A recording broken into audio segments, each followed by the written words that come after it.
Hello, मैं निशित कुमार पटेल एक बार फिर आपके सामने प्रेजेंट हूँ। मैं हूँ adviser care immigration and visa services. और ये इंडिया में अभी कोरोना की पैंडमिक बहुत ही बुरी तरह चल रही है। अभी सुनने में आया है कि एवरीडे 4 लाख के ऊपर केसेस इंडिया में हो रहे हैं। तो आप सब लोग मास्क जरूर पहनिए। मैं अभी मास्क निकाल रहा हूँ क्योंकि आपके साथ में अच्छी तरह बात कर सकूँ इसलिए। और ये जो हमारा पूरा ऑफिस है वो पूरा सैनिटाइज है, तो मैं मास्क मैं निकाल रहा हूँ।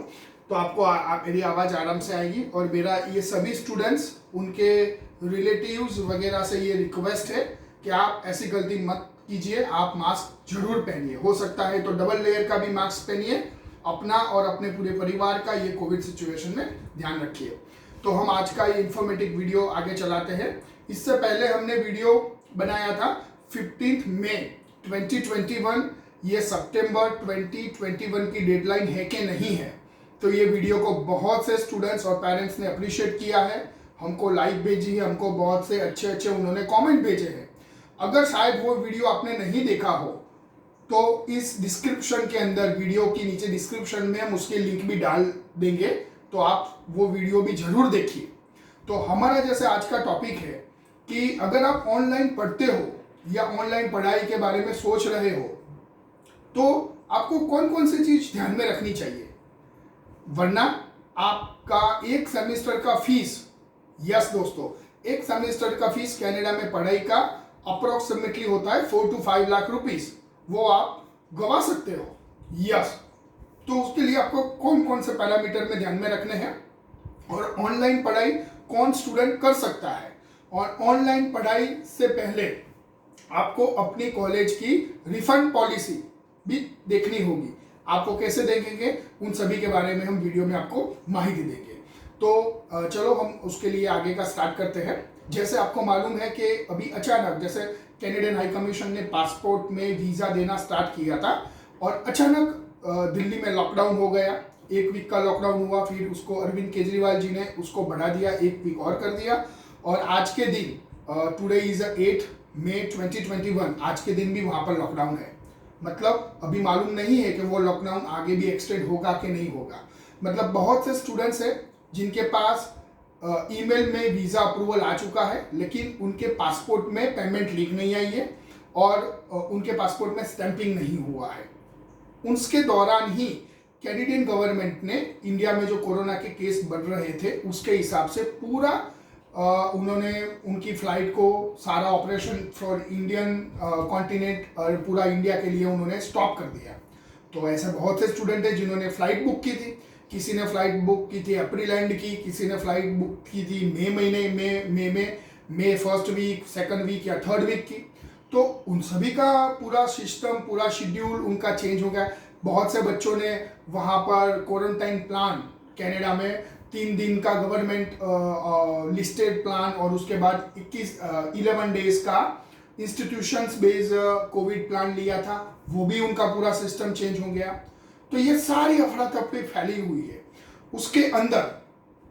और मैं इंफॉर्मेशन ये वीडियो के साथ देना चाहता हूँ कि अगर आपने ध्यान नहीं रखा और कॉलेज की रिफंड पॉलिसी आपने अच्छी तरह स्टडी नहीं की और आपने ऑनलाइन पढ़ाई चालू कर दी, तो आपके 4 से 5 लाख रुपीस जो पूरा एक सेमेस्टर का फीस बनता है वो आप गवा सकते हो। यस दोस्तों, ये आप गवा सकते हो। तो उसके लिए मैं आपको बताना चाहता हूँ कैसे आपको क्या करना होगा। ओके, अगर आपके पास AIP लेटर, जैसे आपको मालूम है कैनेडियन हाई कमीशन ने पहले AIP लेटर स्टार्ट किया था, अप्रूवल इन प्रिंसिपल लेटर जिसको बोला जाता था, वो AIP लेटर पे आपने कनाडा में अपनी पढ़ाई स्टार्ट कर दी ऑनलाइन यहाँ से रहते हुए। और ऐसे बहुत से स्टूडेंट हैं जिनके AIP लेटर आ गए, लेकिन उसके बाद उनकी फाइल का कोई भी स्टेटस नहीं आया है, नहीं उनको वीज़ा लगा है, नहीं उनको रिफ्यूजल मिला है। ऐसे ज़्यादातर केसेस हो गए हैं क्यूबेक में। जी हाँ, अगर आपने क्यूबेक में किसी इंस्टीट्यूशंस में पढ़ाई के लिए जाते हो तो आपको AIP शायद मिल चुका होगा, लेकिन फाइनल आपके असेसमेंट नहीं हुआ है। तो आपने अगर पहला सेमेस्टर खत्म कर दिया है ऑनलाइन पढ़ के और अभी भी आपका वीज़ा का जवाब नहीं आया है हाई कमीशन में से, तो मेरा आप सभी को ऐसा रिक्वेस्ट है, आप अपनी कॉलेज से एक दफ़ा थ्रू ईमेल, जी हाँ, टेलीफोन या उनका वेबिनार ऐसा अटेंड करना नहीं, थ्रू योर ऑफिशियल ईमेल आप कॉलेज से कम्युनिकेट कीजिए और उनको पूछिए कि अगर आप सेकंड सेमेस्टर पढ़ाई स्टार्ट करते हो जो अभी मई में होने वाली है और उसके बाद अगर आपको रिफ्यूजल आता है तो क्या कॉलेज आपको वो पैसा वापस करेगी कि नहीं। आपको पहले सेमेस्टर का मिलेगा कि दोनों सेमेस्टर का फी रिफंड मिलेगा, या सिर्फ सेकंड सेमेस्टर का फी रिफंड मिलेगा, पहले सेमेस्टर का फी रिफंड नहीं मिलेगा। आपको ये पूछना है, ठीक है। अगर जिन स्टूडेंट्स के पास ओंटारियो, क्यूबेक के अलावा सारे और जो स्टेट है जैसे Ontario, British Columbia, Alberta, Saskatchewan, Manitoba, Nova Scotia, उन सब में आप पढ़ाई के लिए जा रहे हो और उनके भी अगर आपके पास AIP लेटर है और आपने पहला सेमेस्टर खत्म कर दिया है और दूसरे सेमेस्टर ये मई में स्टार्ट हो रहा है, लेकिन आपके पास वीजा का स्टेटस नहीं है और आप सेकंड सेमेस्टर स्टार्ट करना चाहते हो, तो वेट अ मिनट और आप अपने इंस्टीट्यूशन से पूछिए। इंस्टीट्यूशन की रिफंड पॉलिसी उनकी वेबसाइट में लिखी है, वो चेक कीजिए। उसमें से भी आप कोविड रिफंड पॉलिसी ये हर एक कॉलेजेस ने अलग बनाई है, तो वो खास चेक कीजिए। उसमें आपको राइट और एक्यूरेट इंफॉर्मेशन मिलेगी, क्योंकि ज़्यादातर कॉलेज की ये पॉलिसी है कि आप पहला सेमेस्टर ऑनलाइन पढ़ते हो तो उन्होंने सभी स्टूडेंट्स को एक डेडलाइन दी थी कि ये डेडलाइन तक आप अपना डिसीजन ले लीजिए कि आपको रिफंड लेना है या फिर आपको आगे पढ़ाई कंटिन्यू करनी है। अगर ये डेडलाइन तक हम पर्टिकुलर तारीख क्यों नहीं बता सकते, क्योंकि हर एक कॉलेज की अलग अलग डेट थी। ये पर्टिकुलर तारीख तक अगर आप डिसीजन नहीं ले पाए और आपने सेकंड सेमेस्टर के लिए अपने आप ऑटोमेटिक रजिस्टर कर दिया, तो आपका फर्स्ट सेमेस्टर का फीस वापस नहीं मिलेगा। यस, तो ये चीज आपको ध्यान रखनी है अगर आप AIP लेटर के साथ पढ़ रहे हो तो। सेकंड चीज, बहुत से स्टूडेंट्स और एजेंट लोग उनको बोलते हैं कि आपका अभी वीजा प्रोसेस में है, अभी वीजा का स्टेटस नहीं आया है, फिर भी मई इनटेक में आप ऑनलाइन पढ़ सकते हो। तो उन बच्चों को क्या करना चाहिए? अगर आप ऐसे स्टूडेंट हो कि आपने फाइल रखी है जनवरी में, दिसंबर में या उससे पहले कभी भी फॉर अ मई इनटेक और आपका मई इनटेक का डिसीजन नहीं हुआ है, तो आपको ऑनलाइन पढ़ना चाहिए कि नहीं पढ़ना चाहिए? यस, पहला सेमेस्टर अगर आपकी कॉलेज ऑनलाइन ऑफर कर रही है और आपका पहला सेमेस्टर है, मैं दोबारा कह रहा हूं सेकंड सेमेस्टर नहीं, आपका पहला सेमेस्टर है, तो आपको ज़्यादा से ज़्यादा दिक्कत लेने की जरूरत नहीं है, पहला सेमेस्टर ऑनलाइन कर सकते हो, जैसे हमने प्रीवियस वीडियो में भी बताया है। लेकिन हर एक कॉलेज की एक डेडलाइन है। जैसे ऑनलाइन पढ़ाई में उन्होंने आज, जैसे फॉर एग्जांपल मई में उनका ऑनलाइन स्टडी स्टार्ट होता है 10 मई को शायद, तो उन्होंने अपनी डेडलाइन रखी होगी जुलाई या अगस्त की। वहां तक आपको उनको आंसर देना है। अगर वहां तक आपने उनको आंसर दिया कि भाई आपको पढ़ना है आगे और आपका वीजा लग गया है, तो कोई दिक्कत नहीं है, आप कंटिन्यू कर सकते हो।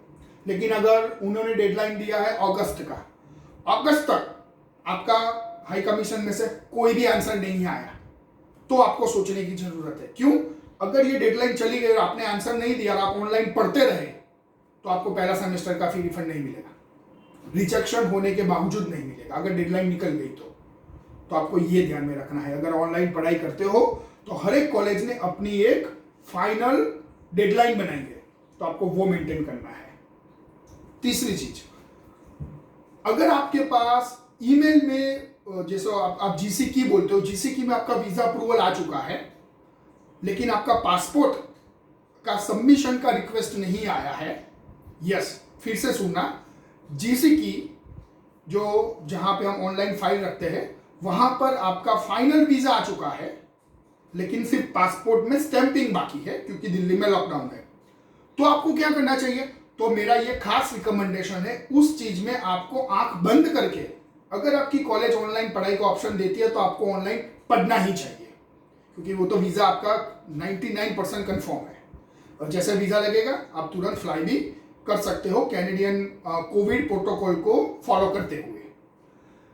अगर जिन बच्चों के पास पासपोर्ट में स्टैंपिंग हो चुका, ठीक है, जिन बच्चों के पास पासपोर्ट में स्टैंपिंग हो चुका है और फ्लाइट बंद है इसलिए वो फ्लाई नहीं कर पाए, उन बच्चों को भी पढ़ाई स्टार्ट कर देनी चाहिए ऑनलाइन। यस, उनको भी कोई दिक्कत की बात नहीं है। जैसे ये रिस्ट्रिक्शन फ्लाइट का खत्म हो जाएगा, आप कैनेडियन प्रोटोकॉल के हिसाब से फ्लाई कर सकते हो। ये यहाँ का पूरा ऑनलाइन स्टडी जो आप करेंगे वो पूरा कैनेडियन गवर्नमेंट के हिसाब से वैलिड है, वहाँ की कॉलेज के हिसाब से वैलिड है। और आपको ऐसा माना जाएगा कि आप फॉर एग्जाम्पल आप 10th में से पढ़ाई करते हो अपनी होम कंट्री में भी, फिर भी ऐसा माना जाएगा you are already in Canada, और आपको वो पूरा टाइम फ्रेम कैनेडा में हो ये गिना जाएगा। ठीक है, तो मैंने ये अलग अलग सारी सिचुएशन बताई। एक दफ़ा फिर से उसको मैं फास्ट आपको एक्सप्लेन कर देता हूँ। अगर आप फ्रेश हो, अगर आपने फाइल रखी है, आपका फाइल का कोई भी जवाब नहीं आया है, अगर आपको कॉलेज बोलती है कि हम ऑनलाइन ऑप्शन देंगे, आपका फर्स्ट सेमिस्टर है, ऑनलाइन पढ़ना चाहिए, यस, लेकिन उसके साथ उसकी लास्ट डेडलाइन है, उसको क्रॉस मत कीजिएगा, उससे पहले डिसीजन लेना होगा। ठीक है। दूसरी दफा अगर आपके पास AIB लेटर है, अप्रूवल इन प्रिंसिपल का लेटर, ज्यादातर ये क्यूबेक वाली कॉलेजेस के साथ हुआ है अभी, और आप पहला सेमेस्टर खत्म कर चुके हो, तो सेकंड सेमेस्टर में जाना है, अलर्ट हो जाइए रिफंड पॉलिसी के बारे में। ठीक है। अगर आप वीजा अप्रूवल GCK में आ गया है, पासपोर्ट में स्टैंपिंग नहीं हुआ है और आप ऑनलाइन पढ़ना चाहते हो, यस गो है, लेकिन उसकी एक डेडलाइन रहेगी, जो से मैंने बताया जुलाई या अगस्त के आसपास होगी, वो पहला सेमेस्टर खत्म करने से पहले होगी, तो उसको आपको कंसीडर करना है। अगर आपके पासपोर्ट में स्टैंपिंग हो चुका है ऑलरेडी, लेकिन आप फ्लाई नहीं कर सकते, उन बच्चों को तो टेंशन लेने की जरूरत नहीं है, वो ऑनलाइन पूरी पढ़ाई कर सकते हैं। ठीक है, तो ये मैंने मोटा मोटा आपको समझाया कि कौन से बच्चों को कैसे करना होगा, क्योंकि बहुत से बच्चों जब आप पढ़ाई करते हो ऑनलाइन, तब आप लॉग इन करते हो या फिर आप किसी लिंक को क्लिक करते हो, उसके अंदर रूल्स रेगुलेशन बहुत बड़े डिटेल्स में लिखे होते हैं, लेकिन ज़्यादातर बच्चे या पेरेंट्स वो पढ़ने का जिसको बोलते हैं अपना वो टेक केयर नहीं करते, उसमें ज़्यादा वो लोग इंटरेस्ट नहीं लेते, उसको डिटेल में नहीं पढ़ते, तो उसके हिसाब से वो लोग ऑलरेडी उन सब सारी चीज़ों को एक्सेप्ट कर लेते हैं। और कॉलेजेस भी आपको मेल भेजती है, अपना जो भी चेंजेस होता है या अपना जो रिफंड पॉलिसी वो लोग बेनिफिशियल बनाते हैं, तो वो भी हम लोग डिटेल से पढ़ने का बारे में नहीं सोचते, या शायद वो मेल आपको मेल इनबॉक्स में नहीं मिले हो, कहीं स्पैम में हो गया, फिर भी आप नहीं देखते उसको, क्योंकि कॉलेज हर एक बच्चों को, जैसे 40 to 50,000 स्टूडेंट्स ऑनलाइन पढ़ रहे हैं इंडिया में से, तो हर एक बच्चों को तो कॉल करके कोई नहीं बताएगा, तो आपको अपना ईमेल आईडी रेगुलर चेक करना होगा। और कॉलेज के मेल को आप बिल्कुल तवज्जो दीजिए, उसको किसी भी और डिटेल में पढ़िए, अगर नहीं मालूम हो रहा है आप अपने एजेंट को पूछिए, या फिर आप हमको भी पूछ सकते हो। हमारा ऑफिस अहमदाबाद में, महसाना में, कलोल में, हर जगह पर है, गुजरात की बात कर रहा हूँ वैसे, तो आप हमको भी पूछ सकते हो। और अगर आप अपने एजेंट को पूछेंगे, वो भी अच्छी इंफॉर्मेशन देगा आपको, वो भी सही इंफॉर्मेशन देगा, क्योंकि वो कॉलेज का ऑथराइज रिप्रेजेंटेटिव होता है। तो ये सारी चीज ध्यान रख के, क्योंकि आप टिक कर देते हो, फिर आपको मालूम नहीं होता है, फिर आप बाद में आपको दिक्कत हो जाएगी कि हमारा 4-5 लाख रुपए एक सेमेस्टर का चला गया, नहीं वीजा लगा, नहीं पैसा मिला। तो ये इतना अवेयरनेस देने के बावजूद अगर आप ध्यान नहीं रखेंगे तो ये दिक्कत होगी ना, फिर तो उसमें आप किसी को ब्लेम नहीं कर सकते। फिर भी अगर खुदा ना खास्ता शायद ऐसा हो जाए किसी के साथ, तो हम डिस्क्रिप्शन में एक गूगल लिंक हमने डाल दी है, उस लिंक के अंदर आप अपनी डिटेल्स फिलअप कर दीजिएगा और हमको भेजिएगा, हम उसमें फ्री में आपको कंसल्टिंग देंगे, आपको वापस कैसे फी मिलेगी करके, ऐसा कुछ होगा तो शायद, तो आप वो सर्विस भी हमारी फ्री में यूज कर सकते हो। और ऐसे अगर ये वीडियो आपको इन्फॉर्मेटिव लगा, सही में लगा कि आपको ये बहुत ही अच्छा इन्फॉर्मेटिव वीडियो है, लेकिन आपको कुछ अलग केसेस है, आपका कुछ डिफरेंट केस है आपका, तो डिस्क्रिप्शन में लिए हुए लिंक पर भी आप कांटेक्ट कर सकते हो आपको। और लेकिन अच्छा लगा तो ऐसा और वीडियो हमको बनाने के लिए प्रेरणा मिले, हमको मोटिवेशन मिले, इसलिए आप हमारी जो चैनल है care immigration and visa services को सब्सक्राइब कीजिए, उसको लाइक कीजिए, बेल आइकन को प्रेस कीजिए, और अपने फ्रेंड्स, अपने रिश्तेदार में कहीं आपने सुना है कि कोई भैया कनाडा जा रहा है या कोई बहन कनाडा जा रही है पढ़ाई के लिए, तो आप ये सही फ्री इंफॉर्मेशन वीडियो उसको शेयर भी कीजिए, तो ज़्यादा से ज़्यादा उनको भी मालूम मिल पड़े कि भाई ऐसा भी रूल्स होते हैं, तो हमको ये कंसीडर करना होगा।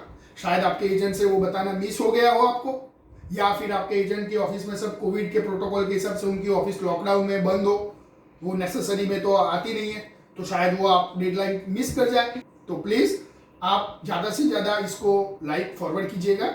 और एक दफ़ा फिर इतना वीडियो सुनने के लिए मैं आपका थैंक यू करता हूँ। एक दफ़ा फिर थैंक यू।